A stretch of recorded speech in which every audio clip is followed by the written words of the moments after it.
हाँ भाई, आज कैसे मुंह उतरा हुआ तेरा? अच्छा, आज मैं बहुत परेशान हूँ। कहीं भी बहन का रिश्ता लेके जाते हैं, हर कोई दहेज मांगता है इतना सारा। अब बताओ हम क्या करें इसमें? ये दहेज प्रथा अभी तक इंडिया से गई नहीं है, सिर्फ कागजों से गई है, रियलिटी में गई नहीं है। इसलिए इंडिया में आज कोई लड़की पैदा नहीं करना चाहता, क्योंकि पता है लड़की पैदा होगी तो एकदम से उनके ऊपर इतना बर्डन आ जाता है कि इसके लिए दहेज देना पड़ेगा, इसकी शादी में दहेज देना पड़ेगा। हर कोई मुंह फाड़ के दहेज मांगता है, इसलिए लड़की को आजकल जन्म से पहले ही मरवा देते हैं। डिस्क्रिमिनेशन कितना होता है लड़का और लड़की के बेस पे, वो क्यों होता है? सबसे बड़ा रीजन तो यही है कि अगर लड़का है उसकी शादी होगी तो पैसा आएगा, लेकिन लड़की है शादी होगी तो पैसा जाएगा। जैसे ही लड़की पैदा होती है माँ बाप को उसकी शादी की चिंता सताने लगती है, इसलिए वो उसकी पढ़ाई लिखाई पे भी ज्यादा पैसा खर्च नहीं करते, क्योंकि उन्हें लगता है कि इसकी तो शादी में हमें इतना पैसा खर्च करना है, उसके लिए पैसा जोड़ लेते हैं। इसलिए वो एजुकेशन में पीछे रह जाती है। इसलिए लड़कियों को कहते हैं कि एजुकेशन में डिस्क्रिमिनेशन होता है। सिर्फ दहेज इसका एक बहुत बड़ा रीजन है। डोमेस्टिक वायलेंस कितना बढ़ जाता है। एक लड़की की शादी होती है, वो उतना दहेज नहीं लेकर आ पाती है जितना उसके ससुराल वाले डिमांड करते हैं। अब वही लड़का जो उसका पति है उसके साथ मारपीट करता है पूरी जिंदगी। वो अपनी ससुराल वालों के ताने सुनती है। सिर्फ क्यों? क्योंकि उसके माँ बाप उतना दहेज नहीं दे पाए जितना उसके ससुराल वाले डिमांड कर रहे थे। आप देखिए, जब शादी होती है तो ससुराल वाले एक लड़की को कहते हैं कि ये हमारी बहू नहीं है, हमारी घर की बेटी है, क्योंकि उन्हें लगता है कि बहू या वो लड़की उनके लिए बहुत सारा दहेज लेकर आने वाली है। लेकिन जब वो उतना दहेज नहीं लेकर आ पाती तो वही लड़की, वही बहू उनको बुरी लगने लगती है। सारी बुराइयां उस लड़की के अंदर निकल आती हैं। पूरी लाइफ वो उसको टॉर्चर करते हैं मेंटली। एक लड़की हमेशा एक बर्डन, एक बोझ की तरह जीती है। जब तक शादी होती है उसे ऐसे जीना पड़ता है कि यार मेरे माँ बाप मेरी शादी में बहुत सारा पैसा लगाएंगे, तो उसे फील होता है कि मैं बस अपने माँ बाप के ऊपर एक बोझ हूँ। जब शादी हो जाती है, ससुराल में पहुंचती है, तब वो इतना दहेज नहीं लेकर जा पाती जितना ससुराल वाले डिमांड करते हैं। तब भी उसे वहाँ ऐसे फील होता है कि मैं इनके ऊपर बोझ हो गई हूँ, क्योंकि इनकी जो डिमांड थी या इनको जो चाहिए था वो मैं इनको लाकर नहीं दे पाई। तो एक लड़की की पूरी जिंदगी सिर्फ बोझ बनकर गुजर जाती है।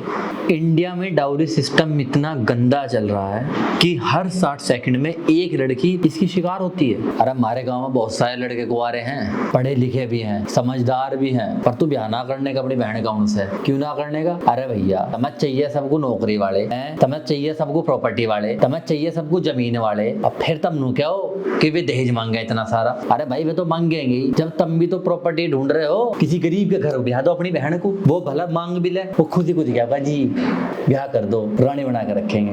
अरे आजकल इन समाज ने और खासकर इन फेमिनिस्टों ने क्या पकड़ रखा, इस देश में कुछ गलत हो रहा इन लड़कों की वजह से, उनकी गैल कुछ गलत हो रहा इन लड़कों की वजह से, उस देश में कुछ गलत हो रहा इन लड़कों की वजह से है। कुछ भी हो इस संसार में बस गलती इन लड़कों की। किसी को ये भी पता है क्यों चलाया गया था दहेज? नू चला गया था कि एक बाप है, उसके एक लड़का है, एक लड़की है, दोनों उसके लिए बराबर है। अब जब वो लड़की की शादी होगी तो वो तो जमीन बट जाएगी। अब वो पूंजी बढ़ती हुई अच्छी नहीं लगती, तो ये चलाया था कि भाई लड़की को प्रॉपर्टी में से हिस्सा ना देके उसे एक उपहार के तौर पे अपना कुछ दहेज दे देंगे। उससे लड़की भी खुश, उसके ससुराल वाले भी खुश, और वो जमीन वो भी नहीं बटी उस बाप की जो उसने जिंदगी भर कमाई थी। यो इसलिए चलाया गया था। मुझे तो नहीं पता ये समझदारी कहाँ चली जाए लोगों की। एक कानून आया कि बाप के हिस्से में भी लड़की का हिस्सा बटेगा। सब बड़े खुश, अरे बहुत बढ़िया, लड़कियों के लिए बहुत बढ़िया काम कर दिया। अरे हमारे गुरुओं, जब प्रॉपर्टी बट रही है, जब तो तुम्हें अच्छा लग रहा है, और वो लड़की प्रॉपर्टी नहीं लेके जा रही है अपनी ससुराल में, ना ससुराल वाले मांग रहे प्रॉपर्टी, बस एक उपहार के तौर पर कुछ दहेज मांग रहे हैं, तो तुम्हें बुरा लग रहा है। प्रॉपर्टी की वैल्यू ज्यादा है और दहेज की वैल्यू ज्यादा है। ये बस एक उपहार है, अच्छा लगा कि भाई उन्होंने अपनी लड़की को जिद्दत करी, उन्होंने अपनी लड़की से प्यार किया, इसलिए उसे कुछ गिफ्ट दिया। यही मॉडर्न आदमी जब अपनी लड़कियों के जन्मदिन पर उन्हें बड़ी बड़ी गाड़ी देवे तो ये तो बहुत बढ़िया चीज होगी। अरे बाप ने बेटी को बर्थडे पे गिफ्ट दिया, वाह वाह वाह वाह, और वही शादी में दे दो, दहेज दिया, हाँ दहेज दिया। अरे सेम ही तो चीज हो रही है, वहां भी तोहफा दिया जा रहा है, यहाँ भी तोहफा दिया जा रहा। एक लड़के पे 1 करोड़ की प्रॉपर्टी है, लड़की की शादी होगी तुरंत 50 लाख की मालकिन होगी। अब उसके घर पे भी जमीन थी पर वो नहीं लेके आई, नहीं उस लड़के ने कही कि अपने बाप से अपना हिस्सा मांग, उसने कही तो नहीं, तो ये उसकी अच्छाई तो है। अगर उसके बाप ने 20 लाख दहेज दे भी दिया तो इसमें क्या बुरा है? उस लड़के को तुम गाड़ी क्यों दे रहे हो? नू क्यों नहीं देख रहे कि बेचारे ने उसने सैक्रिफाइस भी तो किया, जो नहीं मांग रहा वो अपनी प्रॉपर्टी का हिस्सा वहां से। अरे हम तो नू कह रहे हैं, एक लौंडे की सरकारी नौकरी ना, गरीब घर से है पर अच्छा पढ़ा लिखा है, कोई कर देगा ब्याह उससे? कोई ना करने का। अरे खुद लड़के जावे पैसे ले लेके कि पैसे ले लो बस हमारा ब्याह करवा दो, उसे तो कोई गलत ना कह रहा, उसे तो कोई ना कह रहा कि दहेज है, उल्टा दहेज है, वो चीज अच्छी होगी।